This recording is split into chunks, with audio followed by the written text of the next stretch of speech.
नमस्कार.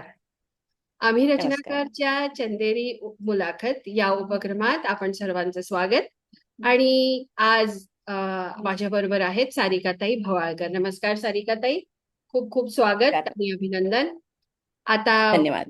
जसं आपण प्रत्येक मुलाखतीची सुरुवात शैक्षणिक आणि पारिवारिक पृष्ठभूमीपासून करतो, तर मला असं वाटतंय की थोडस लीक पासून दूर जाऊन आपण एक प्रयोग करतो की तुम्ही गप्पा गोष्टींमध्ये सांगितलं की तुम्ही अगदी लहानपणापासून खूप भरतकाम, विणकाम आणि एम्ब्रॉयडरी असं सगळं करता. तर मला अ, आपल्या मैत्रिणींना आणि मित्रांना, वरिष्ठ कवी आणि सगळ्या साहित्यिकांना हे सांगायचंय की सारिकाताईंनी अ, कवितांची आणि लेखनाची सुरुवात तर आत्ताच केली आहे. पण त्यांची जी कृती आहे, म्हणजे एम्ब्रॉयडरी असो किंवा भरतकाम असो किंवा विणकाम असो, हे अगदी पाहण्यासारखं आहे. तर मी विणकाम विणकाम हे भरतकाम क्रॉस स्टिच हे क्रॉस स्टिच वरती भरतकाम केलेलं आहे. अच्छा, सुंदर.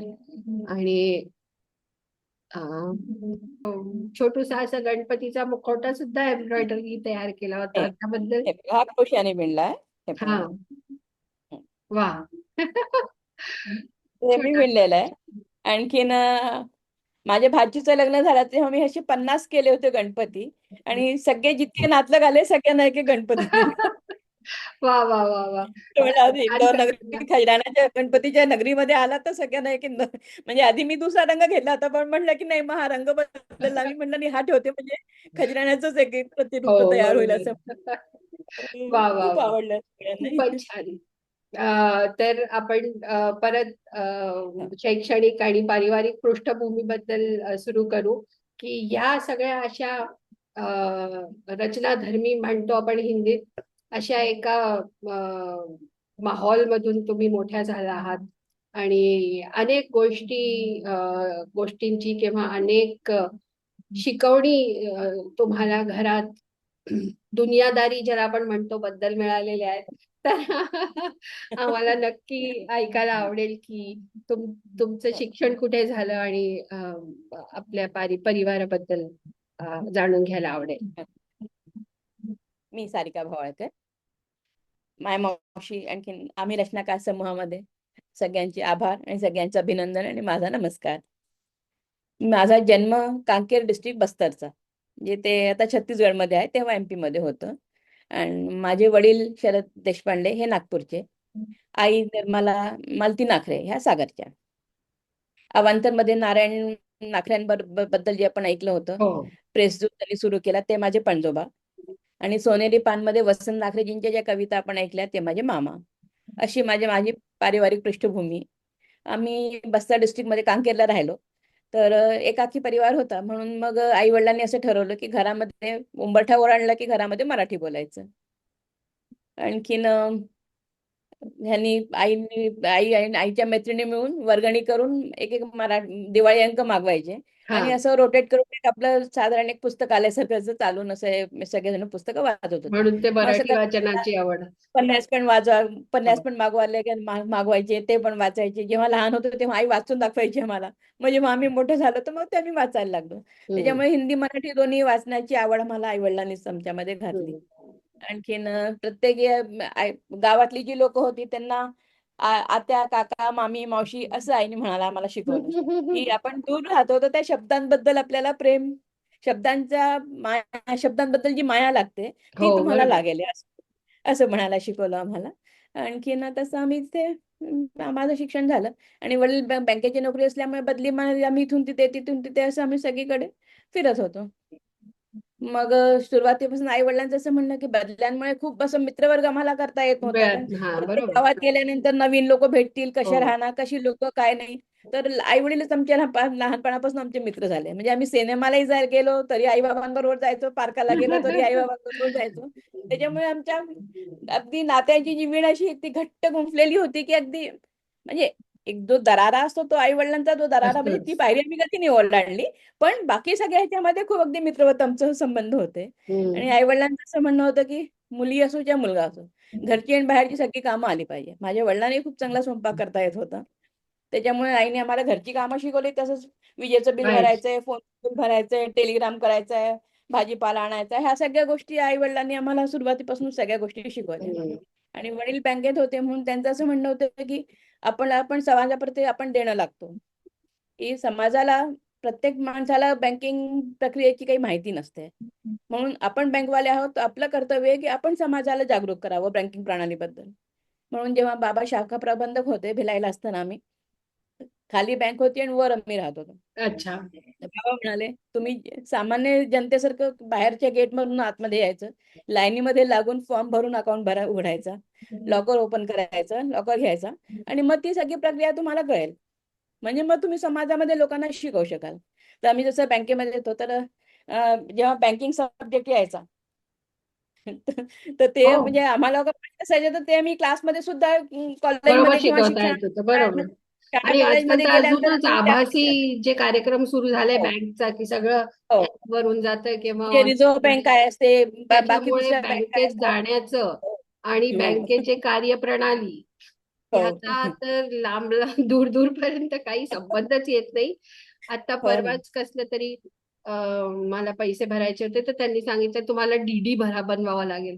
आता मी थोडा वेळ विचारच करत बसले की डीडी बनवायचा हो म्हणजे काय करावं लागेल. अनेक वर्ष हो ना. झाली डीडीच, डिमांड ड्राफ्ट बनवलाच नाहीये. हो ना. असे अनेक गोष्टी ज्या आहेत बँकेतल्या, हम्म. आपण केल्या नाही तर ते आपण विसरून जातो. आणि खूप हो. गरजेचं आहे आर्थिक जे हो ना, त्या आपल्या खाली शिकवणी आहे करायला ती. आपल्याला जागरूक असणं खूप हो, गरजेचं आहे. खूप गरजेचं आहे. असं. म्हणजे माझ्या वडिलांचं असं होतं, की जसं त्यांचं असं म्हणणं होतं, की मी जरी तुला पैसे दिले आणि मी तुला म्हटलं, की हे ₹500 आहे, तर माझ्या समोरच मोजायचे. हो. देताना आणि घेताना त्या व्यक्तीच्या समोरच घेतले पाहिजे. हा. तेव्हाच काउंट करायचं, नंतर काउंट नाही करायचं. हो. आणि नंतर कमी जास्त झाले तरी तुमच्याजवळ काही प्रूफ नाही काहीच. राहणार, की तुम्ही नंतर केलं, काय केलं. हो. म्हणून बाबांनी तरी आम्हाला पैसे, आता माझी घरं भाड्याने दिलेली आहे. तर हम्म. कॅशमध्ये जर मी भाडं घेते, तर त्यांच्या समोरच भाडं मोजते, की हे हम्म. जितके अमाउंट आहे ते. हो. म्हणजे देणं आणि लेणं ते त्याच्या समोरच झालं पाहिजे. खरंय. काउंट हा तिथे झाला पाहिजे. त्याच्यामुळे सगळे बँकिंग प्रणाली आम्हाला शिकवले होते. त्याच्यामुळे जेव्हा आधी आमचं शाळा शिक्षणमध्ये आमचं बायोलॉजी ग्रुप घेतलेला होता आम्ही. पण मग अशा 2 वर्षाच्या बदल्यांमुळे आम्हाला सायन्स घेऊन ते जरा कठीण जात होतं. कठीण. हा. म्हणून मग बाबा म्हणे, की "मी वेगळ्या ठिकाणी ते एकट्या ठिकाणी तुम्हाला ठेवणार नाही शिकायला. हो. तर तुम्ही स्ट्रीम बदला." तर आम्ही मग बायोलॉजी सोडून मग आम्ही आर्ट्समध्ये आलो. मग मी इकॉनॉमिक्समध्ये एम-ए केलं. आता माझं एम-ए, एम-फिल, बी-एड आहे. हम्म. तर तेव्हा मी एम-ए केलं. आणि आई-वडिलांचं असं म्हणणं होतं, की खर्च पण तुम्हाला चालवता आला पाहिजे. म्हणून जेव्हा माझी ताई पदवीधर झाली, तर बाबांनी पूर्ण खर्च घरात दिला. तिला तिची पगार आणून तिच्या हातात द्यायचे आणि मग आईच्या मार्गदर्शनाखाली ताई पूर्ण खर्च चालवायची. हम्म. मग कुठे गावाला जायचं असलं तर भाड्याकरता पैसे राखून ठेवायचे. लग्नाला जाणं असेल तर आहेराकरता पैसे राखून ठेवायचे. आपल्या घरी कोणी येणार असेल तर त्यांचा आहेर काय करायचा, गोडधोड करायचा, तर मग त्याच्या हिशोबाने किराणा वेगाने भरून ठेवायचा. क्या म्हणजे ह्या सगळ्या गोष्टी सुरुवातीपासून, पण बाळकडू म्हणतात तशा ह्या सगळ्या गोष्टी आई आम्हाला शिकवत गेली. वाचनाची पण आम्हाला आवड तशीच ह्या लोकांनी निर्मित केली. हम्म. असं करता करता आमच्या लोकांचं शिक्षण पूर्ण झालं. आणखीन बाबांचं असं म्हणणं होतं, की नोकरी नाही करायची. त्या त्या काळामध्ये इतक्या जास्त नोकऱ्या करत नव्हते. तर हो, आपल्याला मुली. गरज नाही तर एखाद्या गरजू मुलाची नोकरी तुम्ही नका मारू. तुम्ही नोकरी नका करू, म्हणजे त्याला नोकरी मिळेल. आणि तुम्हाला जितकं शिकायचं आहे तितकं शिका, त्याच्याबद्दल काही म्हणणं नाही. म्हणजे माझी आई जेव्हा लग्न झालं तेव्हा ती बी-ए होती. आईनी लग्नानंतर मी जेव्हा 5वीत होती तेव्हा तिने एम-ए केलं. अच्छा. असं. तर तुम्ही शिका की ते जितकं तुम्हाला शिकवायचं आहे. हम्म. तर आम्ही ट्युशन घेत होतो. शिवणकाम, विणकाम, भरतकाम आम्ही सगळ्यांना शिकवत होतो. पण आम्ही पैसे कोणाकडनं घेतले नाही. बाबा म्हणे पैसे नाही घ्यायचे. म्हणून आम्ही पैसे कोणाकडनं घेत नव्हतो. असं करता करता आम्ही राहिलो. मग माझ्या ताईचं लग्न झालं. तर तेव्हा खर्च माझ्या हातात आलेला. तर पूर्ण लग्नाचा खर्च जो आहे, तो पूर्ण पैसे बाबांनी माझ्या आणि आईच्या अकाउंटमध्ये जमा केला. आणि तो सगळा लग्नाचा खर्च मी हाताळला माझ्या हाताने. Very good. सगळे ए टू झेड सगळा खर्च. क्या बात. असं करून करून त्यांनी आम्हाला अगदी परिपक्व केलं, की सगळे प्रकारचे खर्च तुम्ही करू शकता. त्याच्याबरोबर त्यांनी आम्हाला हे पण सांगितलं, खोटं बोलायचं नाही, आपला स्वाभिमान राखायचा हो. आणि अन्याय करायचा नाही आणि दुसऱ्याला आपल्यावर करू द्यायचा नाही. तुम्ही खरंय. पण नाही करायचं आणि कोणाचा आपल्यावर होऊ द्यायचा नाही. ह्या सगळ्या गोष्टीच्या घेऊन घेऊन आम्ही लोक सगळे मोठे झालो. मग आम्ही जेव्हा भिलाईला आलो, भोपाळला आलो, तेव्हा मग मी एम-फिल करायचा निर्णय घेतला. MA झाल्यानंतर 5 वर्षांनंतर. तर तिथे आमचं शालेय शिक्षण सगळं हिंदीमध्येच झालेलं होतं. पण घरामध्ये बाबांनी इंग्लिश पेपर लावलेला होता. थोडं बहुत आम्ही वाचत होतो. तर त्याचा थोडासा असा फायदा झाला की जेव्हा MPhil करताना पूर्ण इंग्लिश मीडियम मध्ये शिक्षण होतं. हा. पेपर आम्ही हिंदी मीडियम मध्ये देऊ शकत होतो. तर त्याच्यातला एक कृषी अर्थशास्त्र हा पेपर होता आम्हाला. तर त्याचं पुस्तकच मार्केटमध्ये नव्हतं. लायब्ररीमध्ये फक्त एकच कॉपी होती. पण ते आभार प्रदर्शन मध्ये स्टेट बँकेचं नाव लिहिलं होतं त्याच्यामध्ये पुस्तकमध्ये. म्हणून माझे वडील भोपाळला हिंदी विभागाचे अध्यक्ष होते. अध्यक्ष. म्हणून मी बाबांना म्हटलं की तुम्ही एखाद्या वेळेस त्या लायब्ररीमध्ये तुमच्या पुस्तक असू शकतं, तर तुम्ही एखाद्या वेळेस बघा तिथे मिळतं का. तर त्यांनी बघितलं तर त्यांना ते पुस्तक मिळालं. तर ते इंग्लिश पुस्तक मी ते पूर्ण ट्रान्सलेट केलं हिंदीमध्ये. पूर्ण. त्याचे सगळे नोट्स तयार केले. पूर्ण सिलेबस नोट मी त्याचे तयार केले. आणि मग मी माझ्या क्लासच्या मित्रमैत्रिणींना ते पण दिले की माझ्या बरोबर तुमचा त्याचा उपयोग होईल असं वा म्हणून. वा वा. दोस्त होतो ऐसा. हा. वा. आणि मग आणि मला मग आम्ही इथे आलो. भोपाळहून आम्ही इंदोरला आलो. माझे वडील रिटायर झाले तर. मग इथे त्याच्या आधी मी MPPSC दिलेली होती. पण त्याच्यामध्ये माझं इंटरव्ह्यू पर्यंत गेले मी. इंटरव्ह्यू मध्ये माझं 4थ्या नंबरचे वेटिंग लिस्ट मध्ये नाव होतं. पण मग खूप स्टे वगैरे लागले. मग म्हणे पैसे खिलवले तर तुम्हाला नोकरी मिळेल. तर पैसे खाऊ घालणं काही आमच्या तत्वात बसत नव्हतं. म्हणून मग मी तिथनं बॅकआउट केलं की मी पुढे तिच्यात गेले नाही. मग मी इंदोरला आल्यानंतर नेहरू नगरमध्ये गायत्री शक्तीपीठचे फॉलोअर होते सोनीजी. त्यांची शाळा होती. मग बाबा म्हणे तू इथे इथे कर नोकरी. म्हणजे स्वार्थ परमार्थच्या हिशोबाने तुला बरोबर तिथे आहे. तू करू शकते. म्हणून मग मी तिथे नोकरी जॉईन केली. मग तिथे माझं अर्थशास्त्र होतं. तर अर्थशास्त्र मी शिकवत होते. तर MA माझं झालेलंच होतं. तर 12वी आणि 10वीचे वर्ग होते. आणि बाबा सगळीकडे आम्हाला फिरायला नेत होते. त्याच्यामुळे मला सगळ्या गोष्टी संचय करून ठेवायची आवड. म्हणून त्या भागात की तिकडली फोटोग्राफीची पण मला खूप आवड. म्हणून सगळे फोटो काढलेले असायचे माझ्याजवळ. आणि त्या प्रांतात काय काय होतं त्या सगळ्या वस्तू मी बनवून आपल्या जवळ वा. गोळा करून घेऊन यायची. तर त्याचा फायदा असा झाला की जेव्हा मी शाळेमध्ये शिकवत होते तर मला 10वीचा वर्ग होता तो सोशल सायन्स मधला मला जिओग्राफी आणखीन इकॉनॉमिक्स हा पोर्शन मला दिलेला होता शिकवायला. जिओग्राफी मध्ये मी त्या मुलांना तर माझ्या घरून सगळे फोटो सगळे घेऊन जायची. आणखीन ते सगळं घेऊन मी तिथे मुलांना ते दाखवायची. तर ते सगळी मिल एरियाची मुलं होती. ते बिचारे जी इंदोरच्या बाहेरच कधी पडली नाही. तर त्यांना ते बघून इतकं कौतुक वाटायचं की मॅडमने आमच्यासाठी आणून दाखवलं. मी तर त्या मुलांना हातात घेऊन त्यांना दाखवायची. तर त्या हातात घेऊन बघण्याचा जो आनंद असतो. आनंद तर असतो खरं. त्याच्यामुळे ते म्हणजे आणि मुलं ते शिकतातही सगळं लवकर त्याच्यात. हो खूप लवकर. तर असं करून आम्ही ते केलं. खरं. कारण शाळेमध्ये पण मला खूप चांगले अनुभव आले. कारण की एकदा 1 वर्ष झालं, पहिल्या वर्षीच होतं. तर इकॉनॉमिक्स मध्ये माझं शिकण्याची पद्धत जराशी वेगळी होती. म्हणजे इकॉनॉमिक्स मध्ये पण मी असं वेगळ्याने आपल्या मनाने चित्र काढून शिकवत होते. हा हा. तर त्याचा फायदा मुलांना असं झाला की इकॉनॉमिक्स मध्ये माझ्या एका मुलीला पैकीचे पैकी नंबर मिळाले. आणि तिने पूर्ण डिस्ट्रिक्ट मध्ये टॉप केलं. वा.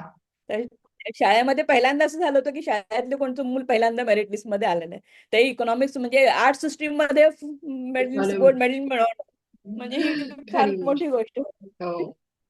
पण त्याच्यात मला एक सांगू इच्छिते की आमची त्याच्यानंतर एक समर मध्ये एक मीटिंग व्हायची सेशन सुरू व्हायच्या आधी. तर त्याच्यामध्ये एक मेमोरंडम यायचं की कोणकोणत्या कोर्समध्ये सिलेबसमध्ये काय चेंज केलाय. तर फक्त त्याच्यामध्ये टॉपिक दिलेला असायचा की हा काढलेला आहे आणि ह्याच्या बदली हा दिलेला आहे. तर इकॉनॉमिक्स मध्ये बँकिंग मध्ये काय होतं की reserve bank, commercial bank, indigenous bank अशा सगळ्या श्रेणी होत्या. तर त्याच्यात एक ओळ केलेली होती की इंडिजिनस बँक जी आहे ती काढली आहे. आणि त्याच्या जागी वर्ल्ड बँक ऍड केलाय. तर ते मी माझ्याजवळ जे जे चेंज केलं होतं ते मी माझ्या वहीमध्ये नोट डाऊन करून ठेवलं. पण जुलैमध्ये जेव्हा सिलेबस आला बोर्डचा त्याच्यामध्ये तो चेंज केलेला नव्हता. अच्छा. तर पण म्हटलं मी तर जेव्हा नोट केलंय त्याच्यामध्ये तुम्हाला हे लिहिलेलं आहे मी. म्हटलं हे तर आपलं कर्तव्य आहे की आपण शिक्षक आहोत. आपलं कर्तव्य आहे की मुलांना शिकवायला हवं. तर मी म्हणलं ठीक आहे मी इंडिजिनस बँकिंग पण शिकवते. आणि आमच्या वर्ल्ड तिथे बँक. शाळेच्या 2 ब्रांच होत्या. तर म्हटलं की तर बाकीचे टीचर्स आणखी डायरेक्टर म्हणे की नाही सिलेबस में तो नहीं लिखा है तो अपन नहीं पढ़ाएंगे. हे मला तर काही पटत नाही. पण त्या काळामध्ये काही इंटरनेट नव्हतं, काही नव्हतं. फक्त न्यूज आणखी न्यूजपेपर. तर मग मी न्यूजपेपर मध्ये आमच्या नेहमी आमच्या टीव्ही जवळ एक वही ठेवलेली असायची. टीव्ही कॉपी लिहिलेला असायच्या त्याच्यावर. आणि मग त्याच्यामध्ये सगळे पार्टिशन केलेले असायचे, पॉलिटिक्स आहे, स्पोर्ट्स आहे वगैरे, म्हणजे कोणाला कशात काय प्राइज मिळालं ते सगळं आम्हाला लिहून ठेवायची सवय होती. क्या बात तर मग मी मॅगझिन मध्ये टाइम्स ऑफ इंडिया वगैरे असं बघून बघून मी वर्ल्ड बँक वरती मी एक 6 नंबरचा मी एक पॅराग्राफ पूर्ण म्हणजे मॅटर पूर्ण तयार हो. केलं की मार्किंग मध्ये 6 महिन्याचा 6 मार्काचा सगळ्यात मोठा प्रश्न असतो. तर 6, 4, 2 कशाही मध्ये आला तर त्या मुलांना करता येईल. तर तो मी केला. मी माझ्या मुलांना शिकवला. आणि मी दुसरी टीचर होती तिला पण दिला की हे तुझ्या मुलांना शिकवून दे. तर तिने म्हणलं नाही मेरे को नहीं चाहिए. जब हम्म. सिलेबस में नहीं है तो मैं क्यों पढ़ाऊं. हम्म. तर तुम्हारी इच्छा. मी माझ्या मुलांना म्हटलं की बघा बाबा आपण इतका सगळा अभ्यास करतोय इतकंसं थोडंसं आणखीन वाचून घेतलं तर काही तुमचं बिघडणार नाहीये. पण वाचून घ्या. असं मी त्यांच्या मागे लागून लागून मी त्यांच्याशी ते पाठांतर करून घेतलं. आणि तुम्हाला विश्वास नाही होणार 12वी बोर्डचा जो पेपर आला ABC तिन्ही पेपरमध्ये त्याचा प्रश्न विचारला गेला. हम्म. तर माझी मुलं तर अशी हुंदडत बाहेर आली. मॅडम आपने बोला था वो हमने सब बना दी. तर तेव्हा माझे डायरेक्टर म्हणाले की चिकाटी तुमची होती का आम्ही सगळ्यांनी नाही म्हटल्यानंतर पण तुम्ही काही ऐकलं नाही. पण तुम्ही ते मुलांना ती गोष्ट तुम्ही शिकवली असं म्हणून. तर एक वा. छोट्या आठवणी असतात. आणि एक मुलगी मला होती. वाटतं तुम्ही लेखनाची सुरुवात पुष्कळ नंतर म्हणजे आता कोरोना काळातच हो, केली. कोरोनाच्या नंतर. तर कोरोनाच्या समोर. पहिली कविता जसं तुम्ही म्हणाला की आईवरच केली होती, कारण तीच एक खरं म्हणायला पाहिजे तर अशी प्रेरणा असते आपल्या आयुष्यात की काही वाटलं तर आपण हो ना. पहिल्यांदा तिला संबोधित करतो. तर हो ना. गप्पा गोष्टींमध्ये आम्हाला तुमच्या सुरुवातीच्या 2 एक कविता ऐकायला आवडतील. ठीक आहे. एक जी पहिली कविता होती ते मी सांगते. आईचे महात्म्य. एका शब्दात समावले आहे ब्रह्मांड. आई तशीच तुझी किमया आहे अखंड. स्वामी तिन्ही जगाचा आई विना भिखारी. आई तुझी माया निराळी. देवालाही अवतार घेण्यासाठी गरज पडली ती आईच्याच कुशीची. आई म्हणजे हृदयी अमृत नैनी पाणी. मुलांना घडविताना असते कधी कठोर कधी लोणी. देवानेही मात्र मानवाच्या रक्षणी धरतीवर पाठवली माय माऊली. गाय ही होते वासरा रक्षणे वाघीण. आई ही करते घराला कुंपण बांधून रक्षण. अंगणात करते सडा रांगोळी. लेकरांना शिकवते माय बोली. अशी ही माझी पहिली कविता मी केली. वा, सुरुवात छान झाली मग की हळूहळू तेव्हा अभ्यास करत करत होऊन जाईल हे एकदम छान. लिहित राहा हो म्हणजे आपल्याला एक छान हो भाव मिळतो आणि आपल्यालाच हो सुचत ना. जातं स्वतःला की आपल्याला काय करायचंय. हो ना, म्हणजे मोठी मोठी कविताची मजल नाही गेली आधी छोट्या छोट्याच होतात. वा, एखादी कविता अजून ऐकायला आवडेल. हा. हा. एक आहे पावसाळा सुरू होता तेव्हा म्हणून श्रावण सरी ही लिहिली. श्रावण सरी ह्या पावसाच्या सरी करती कृतार्थ जीवन सरी. वसुदेची तहान भरती अंकुरण पावती शेती. हिरवा पदर पसरवती प्राणांना जीवन दान देती. सागर सरितेला भरती येती. तन्मन ओले चिंब होती ह्या पावसाच्या सरी श्रावण सरी श्रावण सरी. वा, बढिया. आणि कोरोना कालमध्ये जसं तुम्ही म्हणाला की तुमच्या मुलांनी सांगितलं की आता तू नोकरी करू नको, तेव्हा मला वाटतं हो तुम्ही हॉस्पिटल वगैरे मध्ये कुठे काम हो करत होता.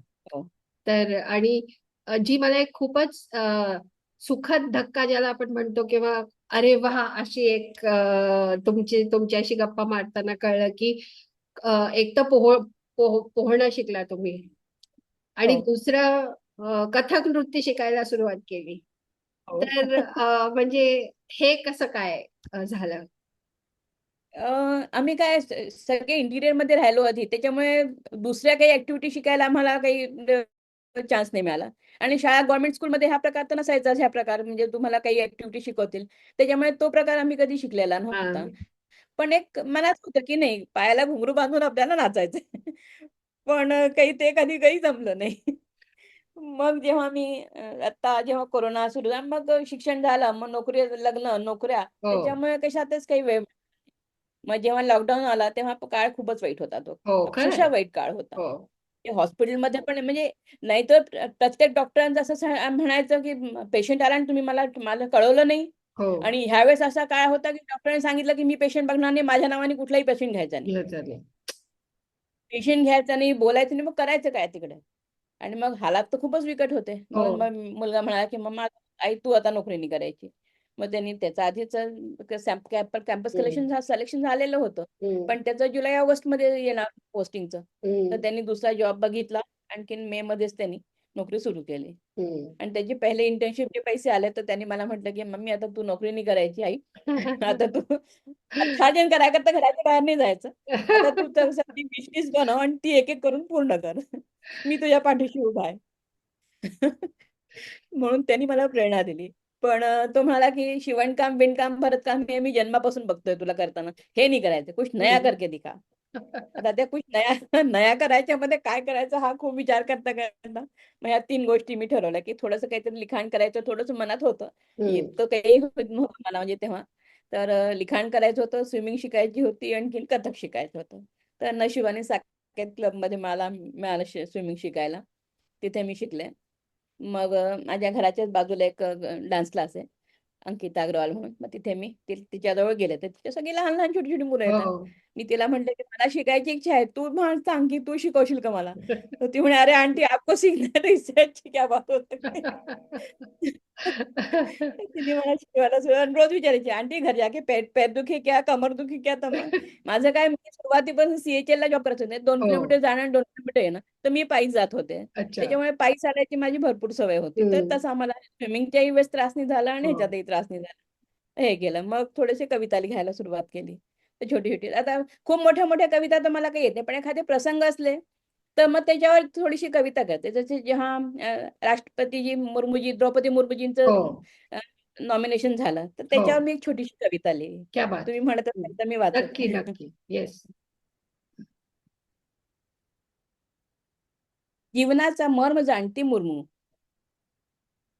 स्वातंत्र्याची 75वी होत देती, भेदभाव रहित समानतेची हमी.